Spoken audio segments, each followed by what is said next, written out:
said, to talk about my family and what we went through in our mental health care system, and to be honest, what we're also still going through. A lot of people here will know a lot about my family, and actually, to be honest, a lot more than I'm comfortable with everyone knowing about my family. My brother Quilta was really, really sick. He suffered from depression, he had anxiety, he was psychotic a lot of the time, he had obsessive disorders, he would pick at his skin and pull his hair out, he had bald patches, he was very, very unwell. But he also suffered from alcoholism. He was self-harming, he was violent towards our whole family on an almost daily basis. He had attempted to commit suicide and was hospitalised at least 5 times for a suicide attempt that we knew of. We did everything that we could to try and help Quilta. We contacted doctors, psychiatrists, psychologists, charities. We spoke with Pieta House, Dual Diagnosis Ireland, the Gardaí. We rang politicians. And eventually, just in the hopes that someone somewhere might know something that we could do, we contacted JOE.ie. But it's too late for us now. A month after my piece went live, Quilta went missing. He was discharged from hospital and we never saw him alive again. In the wake of his passing, we've discovered that we're actually not alone, and also that there is no elusive answer to any of these problems.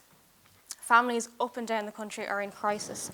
They're watching helpless as their loved ones self-destruct and spiral downwards, and those families are often expected to provide the care that is not being provided by our health service, but they're in no way equipped to do so. There's about 500 people in Ireland die every single year to suicide. That's 500 families who are affected like mine, who are shattered by such a huge event in their lives. And in the wake of that, statistically, I am 3 times more likely to commit suicide myself than anyone who has not had a family member die by suicide. Myself and my family members, and those of every other person in this country, those 500 families, are exponentially more vulnerable to psychiatric illness because of this. There's a ripple effect from mental illness. It's not something that's isolated, and it's not something that can carry on like this. Our story is a lot more extreme than others.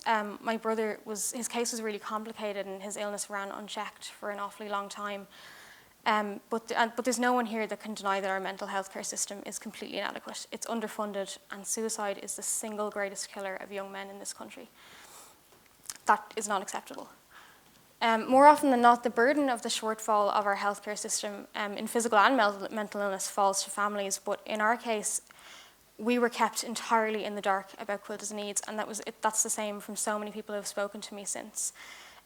We were told that we couldn't be given any information without his consent, in spite of the fact that we had to pick up the pieces every night. When I was mopping up blood off the floor, we were fighting him off when he was trying to attack us. We were pulling him down from the windowsill when he tried to jump out.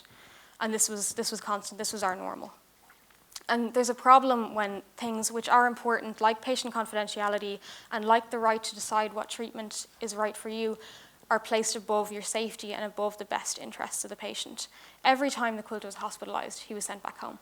We weren't given a care plan, we weren't told how to deal with him, we weren't told how to help him. We were just in the dark. We only managed to get a family meeting with his care team after the article was published and after I threatened to go to wider media and basically name and shame. And that's not right either.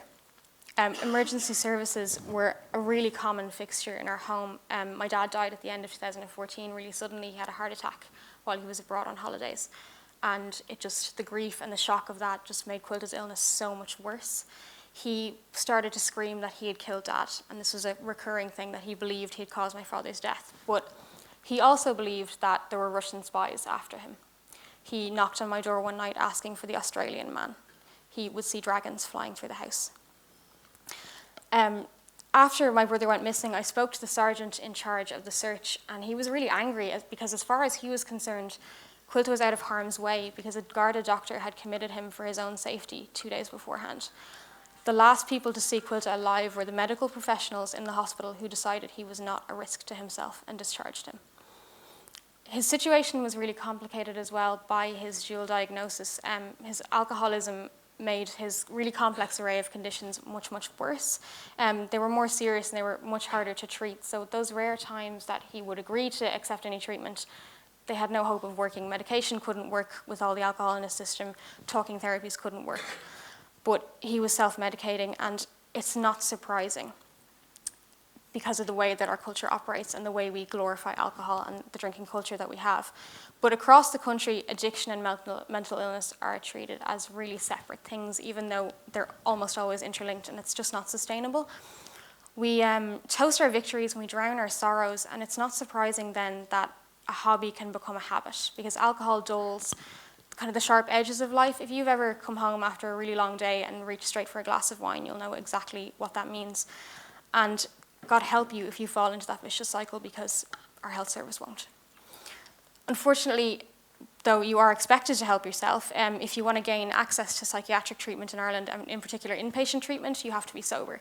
But in order to get sober, you have to access the addiction services, but addiction services won't treat anyone who is very badly psychiatrically ill, because they're not equipped to do so either. And that's, again, it's something, it's a vicious cycle, and more and more people are ill. If you think of anyone who's an addict, if you think of anyone that you see on the street who's lying down there, who might have a needle beside them, who's clearly comatose from alcohol, those people aren't happy, they're not well. Those are people who are suffering from mental illnesses. It all feeds back in itself. It needs to be treated the same. Unfortunately, all that everyone in here will know of Quilta is his illness, and toward the end of his life, that was all that my family knew of him as well. I'm immeasurably grateful to Quilta's friends for bringing that person back to life for us, the person who was intelligent and funny. My brother had a degree and he had a wicked sense of humour, but we so rarely got to see that anymore. The picture of Quilta that's become really iconic is a handsome, smiling young man celebrating with his friends, and I wish I could remember him like that. We have a new health minister now, we have a new government. That health minister has been tasked with rebuilding our health system and dismantling the old one, and I really hope that in that he remembers what it's actually for and who it's for. It's not for itself, it's not for bureaucracy, it's not to feed back into itself, it's for helping people and for getting people well. And mental illness can hit any one of us at any time, so Quilta could have been anyone's brother, but he was my brother. Thank you.